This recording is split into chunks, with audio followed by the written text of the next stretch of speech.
The MyChevrolet mobile app makes it easy and convenient for you to personalize some of your vehicle's settings. And now there are more things you can customize depending on how your vehicle is equipped. Like your radio favorites on AM or FM, or the third-party apps you can download.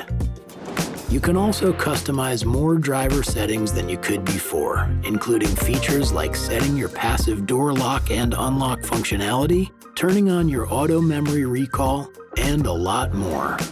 Navigation settings like self-learning navigation, traffic camera alert, and preferences for avoiding things like toll roads, unpaved roads, country borders, and others can also be set.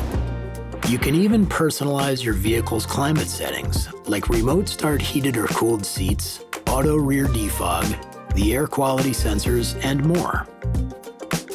Vehicle settings requires an eligible OnStar plan and a properly equipped vehicle. To access vehicle settings, go to the MyChevrolet mobile app and from the home screen, tap the Controls tab. And you can find the vehicle settings options at the bottom. Then, under Vehicle Settings, tap the icon that represents the category you want to personalize. Toggle each setting on or off depending on your preference, and the selections will sync to the vehicle on the next ignition cycle. On most vehicles, you must sign into the center display using the same account information you use to sign into the mobile app. With more settings to personalize in the MyChevrolet mobile app, you can truly have your vehicle your way.